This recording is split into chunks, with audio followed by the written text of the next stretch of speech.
எவர் green புதையல்கள், அந்த காலத்து பொக்கிஷங்கள் இந்த காலத்து பொலிவுடன் தினமும் மதியம் 12 மணி முதல் 3 மணி வரை காண தவறாதீர்கள் உங்கள் தந்தி1 தொலைக்காட்சியில். விக்கிரவாண்டி இடைத்தேர்தலில் திருமணம் முடிந்த கையோடு புதுமண தம்பதி வாக்களித்தனர். கப்பியம் புளியூரைச் சேர்ந்த அஜித் சந்தியாவுக்கு திருவண்ணாமலையில் திருமணம் நடைபெற்ற நிலையில் புதுமண தம்பதி திருமணம் முடிந்ததும் மாலையும் கழுத்துமாக மணக்குளத்திலேயே வந்து விக்கிரவாண்டி அருகே உள்ள கப்பியம் புளியூர் அரசு பள்ளியில் உள்ள வாக்குச்சாவடியில் வாக்களித்தனர். இன்றைக்கி விக்கிரவாண்டி இடைத்தேர்தல். இன்றைக்கி திருவண்ணாமலை கோயிலில் எங்களுக்கு கல்யாணம் நடந்துச்சு. ஆனால் இப்போ ஓட்டு அளிக்கிறது எங்கள் ஜனநாயக கடமையாக நாங்கள் நினைக்கிறோம். இதனால் நாங்கள் சந்தோஷமாக இருக்கோம். ஜனநாயக கடமையாக நாங்கள் இங்கே ஓட்டு போட்டிருக்கோம். இதே மாதிரி எல்லோரும் ஓட்டு போடுங்க. புதுச்சேரியில் திருமணம் முடிந்த கையோடு விக்கிரவாண்டி இடைத்தேர்தலில் மணமக்கள் வாக்களித்து அசத்தினர்.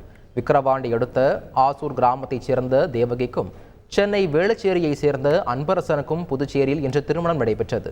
திருமணம் முடிந்த பிறகு மணமக்கள் ஆசூர் வந்தனர். ஆசூர் ஊராட்சி ஒன்றிய தொடக்கப் பள்ளியில் அமைக்கப்பட்டுள்ள வாக்குச்சாவடியில் மணமகள் தேவகி வாக்களித்து தனது ஜனநாயக கடமையை ஆற்றினார்.